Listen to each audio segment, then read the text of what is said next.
आइए पवित्र कलाम परमेश्वर के वचन की ओर जाएं और पढ़ेंगे नीति वचन की किताब 24 अध्याय पद 16, book of Proverbs chapter 24 verse 16। क्योंकि धर्मी चाहे 7 बार गिरे तो भी उठ खड़ा होता है। हाँ, पवित्र ग्रंथ बाइबल में ऐसा लिखा है, धर्मी जन 7 बार गिरे फिर भी उठ खड़ा होता है। जब मैं इस वचन को पढ़ रहा था तब इसमें ऐसा लिखा है, धर्मी 7 बार गिरेगा। मेरी समझ में नहीं आता, बाइबल में ऐसा लिखा है धर्मी चाहे 7 बार गिरे तो भी उठ खड़ा होगा, क्योंकि उसका हाथ यहोवा थामे रहता है। अब मेरी बात समझ में और मुश्किल हो गई। अगर वो धर्मी है, अगर उसे परमेश्वर ने पकड़ के रखा है, अगर उसके हाथ को परमेश्वर ने थाम के रखा है, तो फिर इस व्यक्ति पर विपत्ति, तकलीफ या असफल या ये गिर क्यों गया? मेरी बहनों, मेरे भाइयों, कई बार कई वचन हमें समझ में नहीं आते। ऐसे लिखा है, धर्मी 7 बार गिरे तो भी उठ खड़ा होगा, उसका हाथ यहोवा थामे रहता है। धर्मी चाहे 7 बार गिरे फिर भी खड़ा होगा। खड़ा होगा यह दूसरा विषय है, लेकिन वो गिरा क्यों, वो असफल क्यों हो गया? क्या कभी इस बात पर हमने मेडिटेशन किया है, गौर किया है, ध्यान किया है? कभी कभी आपके और मेरे सवाल, हम सब के सवाल ये होते हैं, प्रभु धर्मी क्यों गिर गया? प्रभु धर्मी पर विपत्ति क्यों आ गई? बाइबल में कई भविष्यवक्ताओं ने खुदा से यही पूछा, धर्मी पर यह विपत्ति क्यों? अगर आप भजन 73 पढ़े 73, तो वहां पर एक नबी है जिसका नाम आशाप है। आशाप नबी कहता है कि धर्मी पूरे दिन तकलीफ में गुजरता है। धर्मी कुड़ता है, दुष्टों को वो आशीषित देखता है, और धर्मी पर मैं विपत्तियों को देख रहा हूं। तब आशाप नबी कहता है, व्यर्थ मैंने अपने मन को शुद्ध किया। मुझे तो पवित्र बनना ही नहीं चाहिए था, मुझे तो पाक बनना ही नहीं चाहिए था, मुझे तो धर्मी बनना ही नहीं चाहिए था। जब अधर्मी, दुष्ट फलते फूलते हैं और धर्मी पर विपत्ति या असफलता मैं देखता हूं, तब आसाफ नबी कहता है, मुझे मेरे मन को शुद्ध करना ही नहीं चाहिए था, मुझे तो पवित्र बनना ही नहीं चाहिए था। वो कहता है, धर्मी के ऊपर जब मैं विपत्ति देखता हूं तो मेरा मन बिल्कुल शुद्ध या पवित्र बनने के लिए नहीं करता। हां मेरी बहनों, मेरे भाइयों, परमेश्वर के लोगों, क्या आप एग्जाम में असफल हो गए?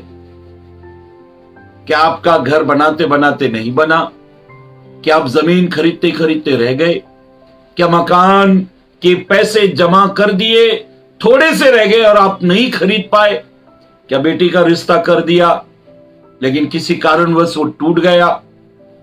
जीवन के किसी भी क्षेत्र में अगर आप असफल हो गए, अगर आप असफल हो गए, तो क्यों आराधना, प्रार्थना, संगति, चर्च में जाना, ये सब होने के बावजूद आप असफल क्यों हो गए? तो ये सवाल तो पक्का हमारे अंदर आएगा ही आएगा।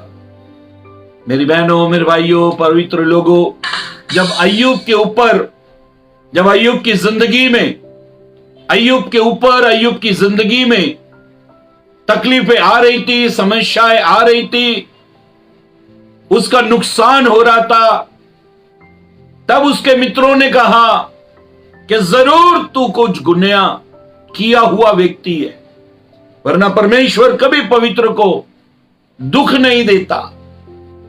हां मेरी बहनों, मेरे भाइयों, परमेश्वर के लोगों, अक्सर हमारे जीवन में जब हम असफल हो जाते हैं, कोई नुकसान हो जाता है, कोई काम बिगड़ जाता है, तब हम हमारी सबसे पहले धार्मिकता के जीवन पर गौर करते। अरे मैं तो पवित्र था, मैं तो बराबर कलीसिया में संगति में जा रहा था, मैं तो बराबर प्रार्थना करता हूं, वचन पढ़ता हूं, फिर ये असफलता, ये दुख, ये तकलीफ, ये समस्या मेरे जीवन में आ क्यों गई? और फिर हम बाइबल से ढूंढते हैं, तब बाइबल में हम 2 वचनों को ज्यादा करके पढ़ते हैं। पढ़ो, दूसरा कुरिन्थियों 2 अध्याय 14 पद। दूसरा कुरिन्थियों अध्याय 2 और पद 14। Second Corinthian chapter 2 verse 14। परंतु परमेश्वर का धन्यवाद हो, परंतु परमेश्वर का धन्यवाद हो, जो मसीह में सदा, जो यीशु मसीह में सदा हमको जय के उत्सव में लिए फिरता है। अब हमें ये वचन मिलता है कि वो तो सदा जय के उत्सव में लिए फिरता है। वो तो हमें कभी हारने नहीं देता, वो तो हमें गिरने नहीं देता, वो तो सदा जय के उत्सव में, हमेशा जय जयकार के उत्सव में लिए फिरता है। हमें ये पद याद आता है, हम ये सोचते कि ऐसा जब जय के उत्सव में घूम रहे हैं, परमेश्वर हमें हाथ पकड़े हुए है, परमेश्वर हमको आशीष देने पर है। फिर हमें रोमियो 8 अध्याय 37 पद याद आता है, उसको भी पढ़ लेंगे। Book of Roman chapter 8 verse 37। रोमियो 8 अध्याय 37 पद। परंतु इन सब बातों में, परंतु इन सब बातों में हम उसके द्वारा जिसने हमसे प्रेम किया है, जिसने हमसे प्रेम किया है, जीवन से भी बढ़कर है। देखो, परमेश्वर हमसे प्रेम करता है और पौलुस कहता है हम जीवन से भी बढ़कर है, एक विजेता से भी बढ़कर हम है। सदा जय के उत्सव में वो लिए हमें फिरता है, वो हमारा हाथ थामे हुए। अगर हम धर्मी है तो फिर हम गिर क्यों गए? क्या कारण है कि हम गिर गए, हम असफल हो गए? अब कारण ढूंढना चाहिए। परमेश्वर धर्मी के ऊपर विपत्ति क्यों आने देता है? मेरी बाइबल ये कहती है कि राजा ने और लोगों ने दानियल को सब प्रकार से परखा, उसमें कोई दोष नहीं। वो बहुत पवित्र था, वो बहुत शुद्ध था, फिर भी उसे शेरों की मान में डाल दिया गया। अगर आप पवित्र है, अगर आप शुद्ध है, अगर परमेश्वर और मनुष्यों की ओर से आप निर्दोष है, तो फिर शेर की मांदे क्यों? फिर शेर के बीच में जाना क्यों? फिर आग का भट्टा क्यों? फिर क्यों पौलुस और सिलास की तरह जब आप अच्छा काम कर रहे फिर भी जेल में डाल दिया गया? क्यों? ये क्यों क्यों क्यों सवाल हमारे अंदर बार बार आता है। मेरी बहनों, मेरे भाइयों, परमेश्वर के लोगों, पवित्र ग्रंथ बाइबल में, परमेश्वर के कलाम में हम ऐसा पढ़ते हैं, परमेश्वर असफल हमें इसलिए होने देता है, उसके पीछे एक बहुत बड़ा कारण, कई कारण हैं, उसमें से कई बातों को आज हम पवित्र ग्रंथ बाइबल से सीख लेंगे। बाइबल में ऐसा लिखा है, पढ़ेंगे नीति वचन 16 अध्याय पद 18। Book of Proverbs chapter 16 verse 18। नीति वचन 16 अध्याय पद 18। विनाश से पहले गर्व, ऐसे लिखा है, इंसान के ऊपर जब विनाश आने वाला रहता है, उसका तख्त जब उद्ध्वस्त होने वाला होता है, जब उसने राजपाट जो भी कुछ बना के रखा है, अगर विपत्ति आने वाली है तो उससे पहले एक चीज उस व्यक्ति के अंदर आ जाएगी। देखो, बारिश अचानक नहीं आती, पहले बादल, काले काले बादल हो जाएंगे, अंधियारा जैसा हो जाएगा, तब हम पता लगा लेते हैं कि अब बारिश आने वाली है। इसी प्रकार से पवित्र ग्रंथ बाइबल में इस प्रकार से लिखा है, दोबारा पढ़ेंगे। विनाश से पहले गर्व, विनाश आने से पहले इंसान के अंदर गर्व आ जाता है, घमंड आ जाता है। विनाश के आने से पहले गर्व और ठोकर खाने से पहले घमंड आता है। और इंसान अब ठोकर खाएगा उससे पहले घमंड आ जाता है। पवित्र बहनों, पवित्र भाइयों, परमेश्वर के लोगों, असफलता क्यों परमेश्वर हमारे जीवन में भेजता है? कभी कभी वो हमें हारने क्यों देता है? कभी कभी हम गिर क्यों पड़ते हैं? क्या कारण है? यह असफलता क्यों परमेश्वर हमारे जीवन में भेजता है? क्यों वो कभी कभी ऐसी चीजें हमारे जीवन में भेज देता है जिसके कारण हम सोचने पर मजबूर हो जाते हैं? और पवित्र ग्रंथ बाइबल में लिखा है, विनाश से पहले गर्व और ठोकर खाने से पहले घमंड आ जाएगा। अब परमेश्वर कभी कभी हमें असफल इसलिए होने देता है ताकि हम नम्र बन जाए। नम्र, अगर मैं और आप नम्र नहीं बनते तो इसका मतलब है हमारा विनाश हो जाएगा। पहले के राजा लोग अपने वेल विशर, अपने शुभ चिंतकों को अपने सामने रखते थे। वो राजा के सारे अच्छे कामों की चर्चा करते थे। राजा को बताते थे, राजा साहब आपने वहां कुआं खुदवा दिया, राजा साहब आपने वहां सड़कें बनवा दी, राजा साहब आपने वहां स्कूलें खोल दी, राजा साहब आप बहुत धन्य हो। वो वाहवाही करते थे, राजा साहब वाह वाह वाह वाह वाह। लेकिन जानते हो, दरबार में राजा निंदकों को भी रखता था, जो राजा की निंदा करते थे। उनको भी पगार तनख्वाह मिलती, उनको भी खाना पीना मिलता। फिर राजा निंदकों को क्यों रखते थे जो राजा की निंदा करे? जानते हो, निंदक लोग क्या करते थे? राजा के हर बुरे अच्छे काम के पीछे कुछ बुराई दिखते थे। जब राजा के वेल विशर अच्छे लोगों ने कहा, हे राजा तूने सड़कें बना दी, अब लोग बड़े आराम से उस सड़कों पर जाते हैं। तभी निंदक उठता है, बोले राजा साहब आपने सड़क बड़ी प्यारी बनाई, बहुत अच्छी बनाई, घंटों का सफर चंद मिनटों में हो जाता है, लेकिन ये सड़क जिसके खेत में से गई वो किसान आपको कोसता है, वो किसान आपको श्राप देता है, क्योंकि अब तो उसके पास रोजी रोजगार नहीं। अब उसके खेत में से सड़क बन गई, अब वो खेती कहां करे? निंदक जो लोग होते थे ये राजा के बुरे कामों को उसको बताते थे। मेरे बहनों, मेरे भाइयों, घमंड, गर्व, जब भी हम इतना सा काम करते हैं उसको इतना बड़ा बताते हैं। जानते हो, घमंड, गर्व जैसे जीवन में आया इसका मतलब है अविनाश या ठोकर आने वाली है। अविनाश या ठोकर आने वाली है, अब कुछ ना कुछ गड़बड़ होने वाली है। मेरी बहनों, मेरे भाइयों, परमेश्वर के लोगों, पवित्र ग्रंथ बाइबल में, परमेश्वर के कलाम में हम ऐसा पढ़ते हैं। पढ़ लेंगे एक पद को, पहला पत्रस 5 अध्याय पद 5। पहला पत्रस अध्याय 5 और उसका 5 पद, 1 पीटर चैप्टर 5 वर्स 5। इसी प्रकार हे नवयुवकों, हाँ, तुम भी प्राचीनों के अधीन रहो। पहला पत्रस 5 अध्याय पद 5। हाँ, वरन सब के सब एक दूसरे की सेवा के लिए दीनता से कमर बांधे रहो। सब दीनता से कमर बांधे रहो, क्योंकि परमेश्वर अभिमानियों का विरोध करता है। क्योंकि परमेश्वर डायरेक्ट अभिमानियों का सामना करता है।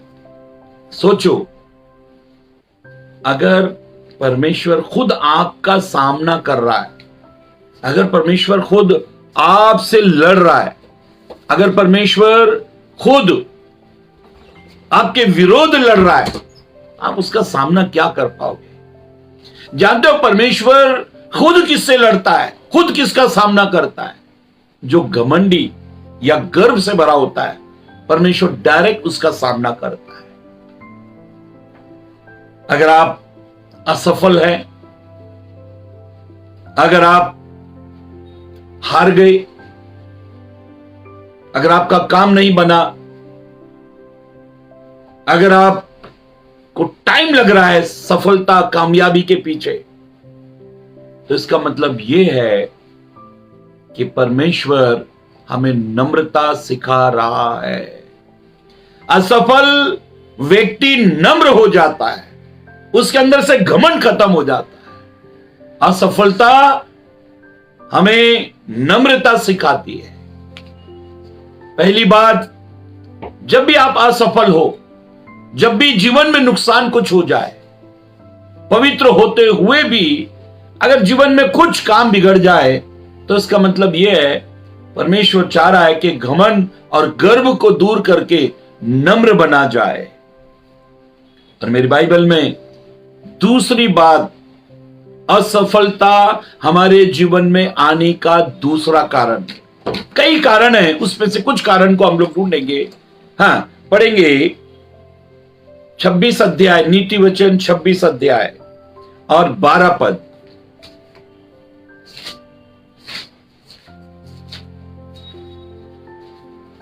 हाँ, नीति वचन 26 अध्याय पद 12, प्रोवर्ब चैप्टर 26 वर्स 12। यदि तू ऐसा मनुष्य देखे, यदि तू ऐसा इंसान देखे जो अपनी दृष्टि में बुद्धिमान बनता हो, अपनी दृष्टि में बुद्धिमान बनता हो, तो उससे अधिक आशा मूर्ख ही से है। तो उससे अधिक आशा मूर्ख से है।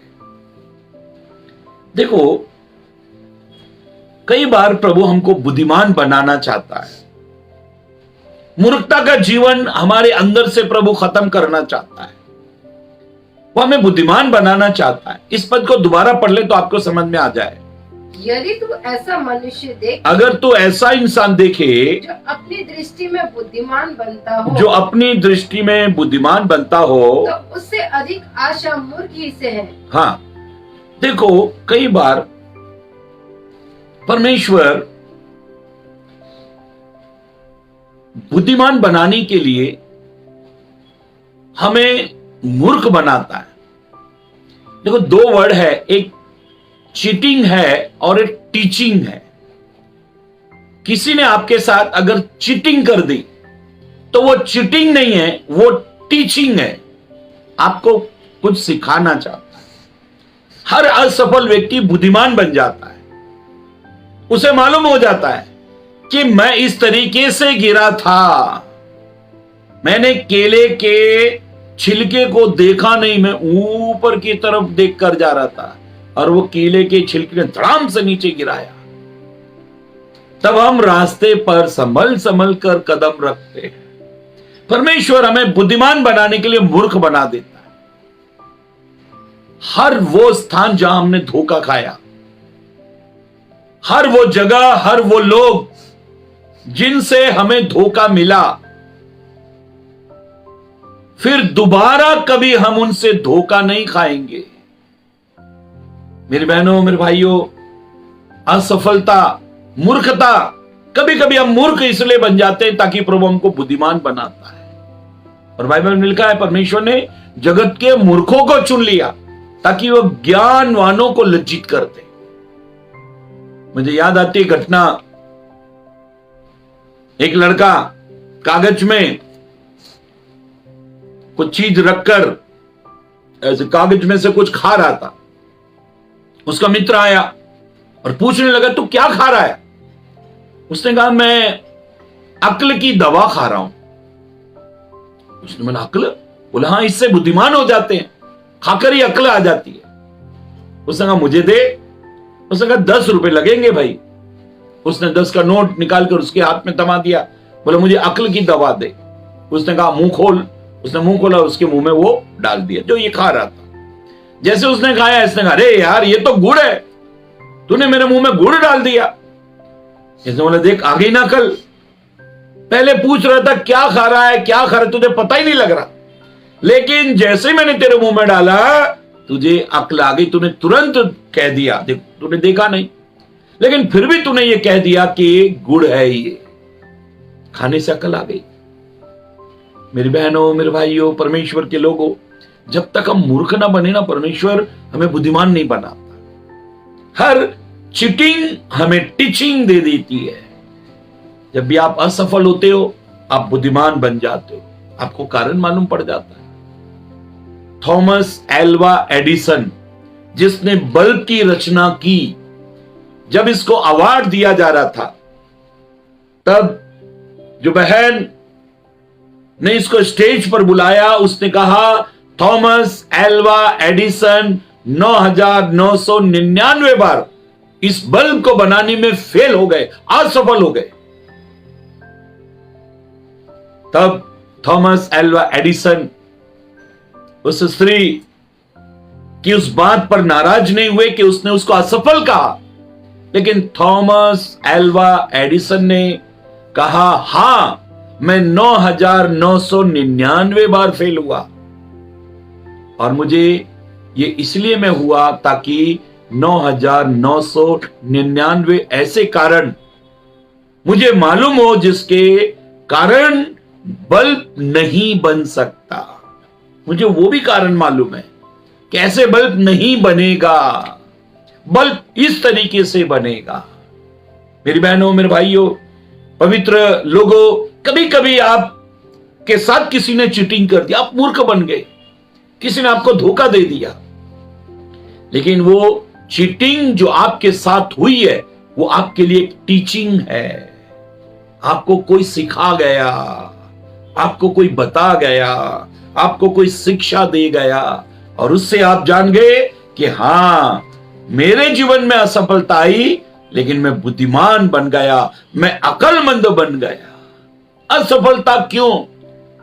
धर्मी क्यों गिर जाता है? असफल क्यों हम हो जाते हैं? कभी कभी असफलता हमें बुद्धि दे जाती है। पवित्र ग्रंथ बाइबल में असफल होने का तीसरा कारण पढ़ेंगे, book of Galatians chapter 6 verse 1, गलातियों की पत्री अध्याय 6 और उसका पहला पद। हे भाइयों, यदि कोई मनुष्य किसी अपराध में भी पकड़ा जाए, अगर कोई किसी से कोई गलत काम हो गया, कोई अपराध हो गया, तो तुम जो आत्मिक हो, अगर वो पकड़ा जाए तो तुम जो आत्मिक हो, नम्रता के साथ ऐसों को संभालो, नम्रता के साथ ऐसों को संभालो, और अपनी भी चौकसी रखो, और अपनी भी चौकसी रखो, कि तुम भी परीक्षा में न पड़ो, कि तुम भी परीक्षा में न पड़ो। अभी बाइबल ये कहती है, दयालु बनने के लिए कई बार प्रभु हमारे सामने कई लोगों को, ऐसे लोगों को सामने खड़ा कर देता है जो फेल हो गए, फेलियर थे, जो अपराध करने में पकड़े गए। अब उनके साथ दयालुता का बर्ताव करो। कई बार प्रभु हमको सिखाता है, इसके साथ दया दिखा, नम्रता दिखा, कोमलता दिखा।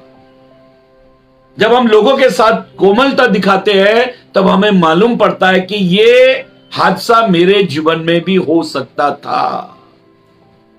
जानते हो, ट्रेन में अगर टीसी किसी से पूछे टिकट, और वो व्यक्ति ढूंढने लगा, साहब मेरी टिकट गिर गई, गुम गई मेरी टिकट, तो आसपास के जितने भी लोग होते हैं ना, वो अपनी अपनी टिकट खोजने लगते हैं। कहीं हमारे साथ तो ऐसा नहीं हुआ? किसी व्यक्ति के चप्पल ट्रेन में चोरी हो जाए तो बाकी के सारे पैसेंजर अपने अपनी चप्पलें ढूंढने में लग जाते हैं।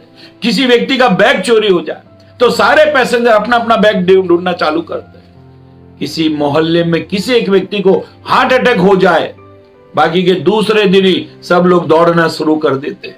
पूरा मोहल्ला सुबह 5 बजे उठ के दौड़ रहा है। क्यों? कोई गिरा और उससे कुछ सीखने को मिला। कोई अगर गिर गया, कोई अगर असफल हो गया, तब आप दयालु बनो। आप किसी पर उंगली मत उठाओ, लेकिन आप दयालु बन जाओ। जानते हो दयालु क्यों बनना है? देखो, पतरस गिरने के बाद ही उसे बड़ी सेवा मिली, ताकि पतरस कभी भी अपने जीवन में घमंड ना करे।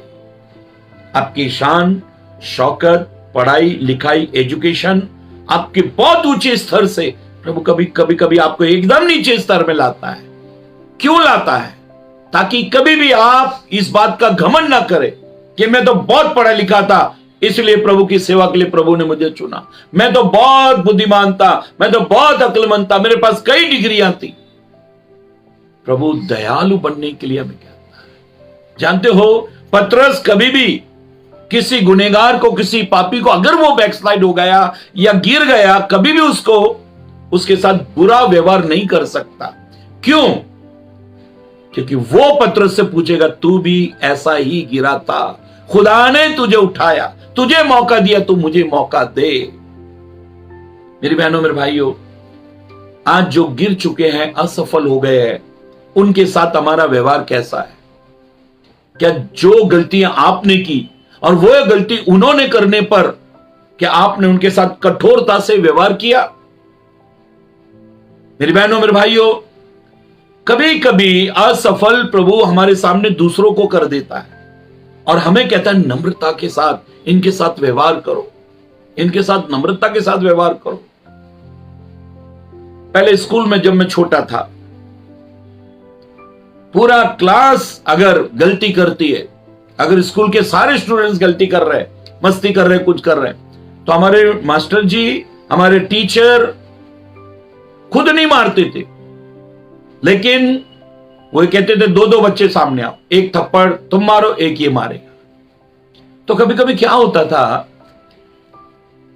कि एक धीरे से मार देता था और एक जोरदार तमाचा मारता था। तो धीरे वाले ने तो मार दिया, उसका तो मौका चला गया। अब दूसरे वाले ने जोरदार तमाचा मारा, पूरी क्लास उस पर हंसती थी। ये देखकर जब मुझे भी किसी के सामने खड़ा किया तो मैंने उसको कहा, पहले तू मार। उसने जिस तरीके से मुझे मारा, मैंने भी उसको उसी तरीके से मारा। मारना जरूरी है क्योंकि मास्टर की आज्ञा है, दोनों एक दूसरे को थप्पड़ मारो, दोनों ने गलती की है, दोनों एक दूसरे को थप्पड़ मारो। तो पहले मैं उसे मौका देता था ताकि जैसा उसने मारा है उतनी ही ताकत से मैं उसको मारूं। मेरी बहनों, मेरे भाइयों, कई बार कुछ लोग ऐसे अपराधों में फंस जाते हैं जो अपराध हमसे भी हुए हैं, तो हम उनके साथ कोमलता से बर्ताव करें। मेरी बाइबल में ऐसा लिखा है, पतरस 3 बार यीशु का इनकार कर चुका। जब उसने 3 बार यीशु के बारे में कहा, मैं यीशु को नहीं जानता, मैं यीशु को नहीं जानता, मैं यीशु को नहीं जानता, उसके बाद में यीशु मुर्दों से जी उठने के बाद में पतरस को बुलाया और तब पतरस को मालूम था मैं 3 बार इनकार किया हुआ व्यक्ति हूं। और यीशु ने उससे पूछा, क्या तू मुझे प्रेम करता है? क्या तू मुझे प्रेम करता है? क्या तू मुझे प्रेम करता है? और उसने 3 बार कहा, हां प्रभु, हां प्रभु, तू जानता है प्रभु, मैं तुझसे प्रेम करता हूं। वो बड़ा नम्र होकर, यीशु ने उसके साथ नम्रता दिखाई। वो असफल व्यक्ति था, यीशु ने उसके साथ दयालुपन दिखाया, इस कारण पतरस को सेवा मिली। मेरी बहनों, मेरे भाइयों, परमेश्वर के लोगों, पवित्र ग्रंथ बाइबल में ऐसा लिखा है, पढ़ेंगे 2 कुरिन्थियों 1 अध्याय, 2 कुरिन्थियन चैप्टर 1, 2 कुरिन्थियों 1 अध्याय 3 और 4 पद को पढ़ेंगे। हमारे प्रभु यीशु मसीह के परमेश्वर और पिता का धन्यवाद हो। हमारे प्रभु यीशु मसीह के परमेश्वर और पिता का धन्यवाद हो, जो दया का पिता, जो दया का पिता और सब प्रकार की शांति का परमेश्वर, और सब प्रकार की शांति का परमेश्वर है। वो हमारे सब क्लेशों में शांति देता है, वो हमारे सारे क्लेशों में शांति देता है, ताकि हम उस शांति के कारण, ताकि हम उस शांति के कारण जो परमेश्वर हमें देता है, जो परमेश्वर हमें देता है, उन्हें भी शांति दे हम सकें, उन दूसरे लोगों को भी शांति दे सके जो किसी प्रकार के क्लेश में हो, जो किसी प्रकार की क्लेश में हो। क्योंकि जैसे मसीह के दुखों में हम अधिक सहभागी होते हैं, हाँ जी, वैसे ही हम शांति में भी मसीह के द्वारा अधिक सहभागी होते हैं। जैसे प्रभु ने हमको दयालुता, कृपा और शांति दी, हम दूसरों को देते। दूसरा व्यक्ति जब कोई असफल हुआ, कोई गिरा, तब हम जो कोई पाप में, अपराध में पकड़ा गया, हम उसके साथ कोमलता से व्यवहार करें। क्या जाने ऐसा जिंदगी में मोड़ हमारे साथ दिया गया, क्या जाने हम ठोकर खाकर गिर पड़े, क्या जाने हमारे साथ भी कोई ऐसा हादसा हो जाए। मेरी बहनों, मेरे भाइयों, परमेश्वर के लोगों, कई बार प्रभु हमारे सामने कुछ असफलता लेकर आता है और उनसे वो हमें सीख दे जाता है। अगर आप आज असफल हुए हैं, अगर आप आज गिरे हैं, अगर आज आप बीमार हो गए, धर्मी, पवित्र, पाक जीवन जीने के बावजूद, अच्छी संगति करने के बावजूद, निरंतर प्रार्थना करने के बावजूद भी अगर कोई हालात, स्थिति, परिस्थितियां ठीक नहीं है, अगर आपके जीवन में कुछ हादसे ऐसे हो गए जिसकी अपेक्षा आपने नहीं की और आप एक अच्छा जीवन जी रहे थे, लेकिन फिर भी ऐसा हो गया, तो प्रभु उनसे कुछ सीख हमें दे रहा है। मेरी बाइबल में ऐसा लिखा है, पढ़ेंगे 2 कुरिन्थियों अध्याय 7, 10 और 11 पद पढ़ेंगे। क्योंकि परमेश्वर भक्ति का शोक ऐसा पश्चाताप उत्पन्न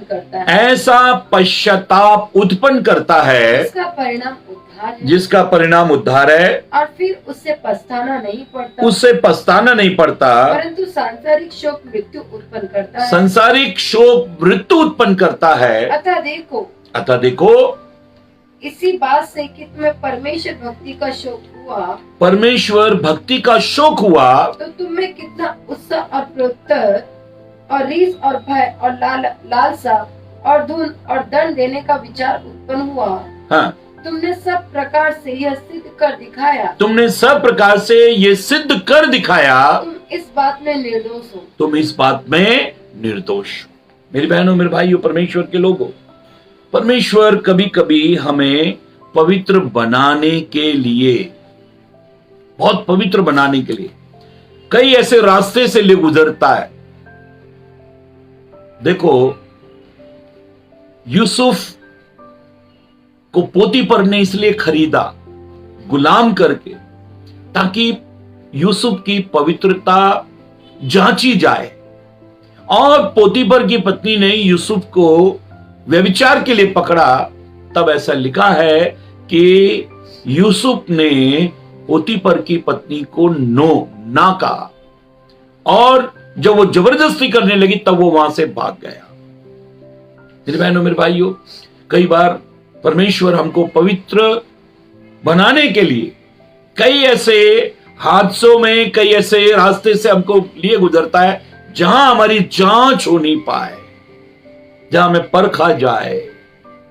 परमेश्वर के लोगों, जब तक परख नहीं होगी, जब तक जांच नहीं होगी, कैसे मालूम पड़ेगा? जब तक पीली चीज को आग में ना डाला जाए, कैसे मालूम पड़ेगा ये सोना है या ये पीतल है? जांच के बाद या तो मुकुट मिल जाएगा या तो असफलता में खत्म हो जाएंगे। हमारी जांच जरूरी है, और इसलिए पवित्र ग्रंथ बाइबल में, परमेश्वर के कलाम में हम पढ़ रहे हैं कि प्रतिदिन प्रभु हमारी जांच करता है। असफल अगर हम हो गए तो हमारी जांच प्रभु हमारे जीवन में जरूर करेगा।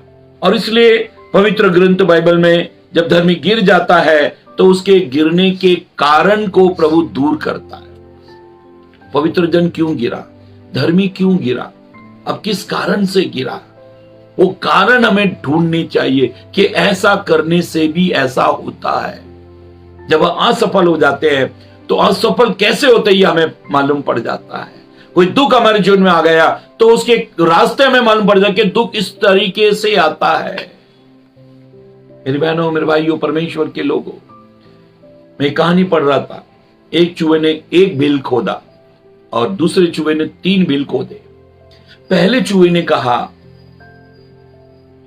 कि यार, रहने के लिए तो एक ही बिल चाहिए, एक ही होल बिल चाहिए जिसमें चूहा जमीन में बिल में जाकर वो रह ले। तो तूने 3 बिल क्यों खोद लिए? ये तीसरा जिसने 3 बिल खोदे हैं, जमीन में 3 होल खोदे, ये कहने लगा, देखो कभी कभी सांप आता है हमें खाने के लिए, तू एक दिन जरूर मरेगा क्योंकि तेरे पास एक ही बिल है। तो इसमें घुसेगा सांप भी उसमें घुसेगा, तू कहीं तक भी जा, सांप वहां जाके तुझे पकड़ लेगा। लेकिन मेरे पास 3 बिल है, अगर वो यहां से घुसे तो मैं दूसरे रास्ते से निकल जाऊंगा। मेरी बहनों, मेरे भाइयों, परमेश्वर के लोगों, पवित्र ग्रंथ बाइबल में, परमेश्वर के कलाम में लिखा है, परमेश्वर जब हम गिरते हैं तो उठने के कई रास्ते तैयार कर देता है। मैं चाहता हूं कि जो पहला पद हमने नीति वचन 24 अध्याय 16 पद पढ़ा था, उस पद को हम दोबारा पढ़ें। Book of Proverbs chapter 24 verse 16, नीति वचन 24-16।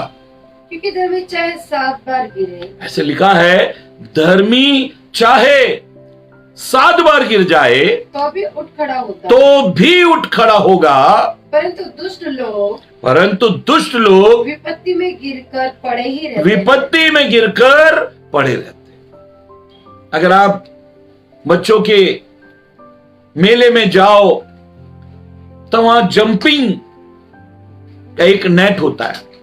बच्चे जितनी जोर से उस पर गिरते हैं, वो उतनी तेजी से उनको ऊपर आसमान की ओर उछाल देता है।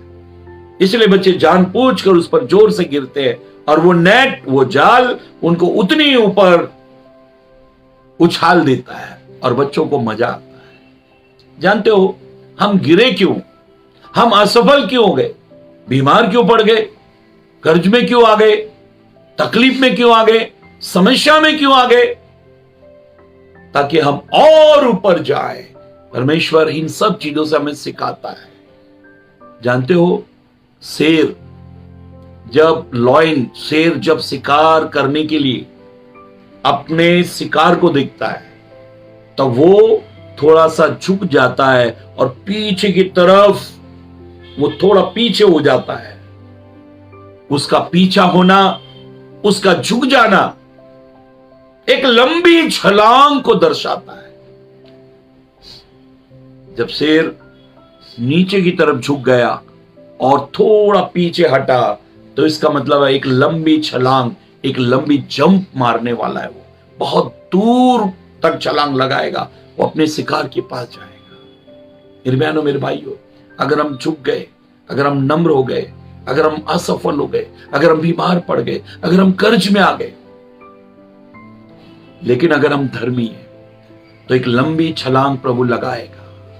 प्रभु हमें एक लंबी छलांग लगवाएगा और आप उन असफलताओं को भूल जाएंगे। आप कैसे गिरे थे, क्यों असफल हो गए, आप इन सब बातों को भूल जाएंगे। धर्मी चाहे 7 बार गिरे फिर भी उठ खड़ा होगा। दुष्ट एक बार गिरेगा और गिरकर सत्यानाश हो जाएगा। मेरी बहनों, मेरे भाइयों, पवित्र लोगों, पवित्र ग्रंथ बाइबल में परमेश्वर का कलाम हमें इस प्रकार से बता रहा है। एक आखिरी पद हम पढ़ेंगे, उसके बाद में हम समाप्त कर देंगे। इफिसियों की पत्री अध्याय 4, इफिसियों की पत्री अध्याय 4, 15 और 16 पद। वरन प्रेम में सच्चाई से चलते हुए सब बातों में उसमें जो सिर है अर्थात मसीह में बढ़ते जाओ, मसीह में बढ़ते जाओ, जिससे सारी देह हर एक जोड़ की सहायता से एक साथ मिलकर, एक साथ गढ़कर उस प्रभाव के अनुसार जो हर एक अंग के ठीक ठीक कार्य करने के द्वारा उसमें होता है, अपने आप को बढ़ाती है कि वो प्रेम में उन्नति करती जाए।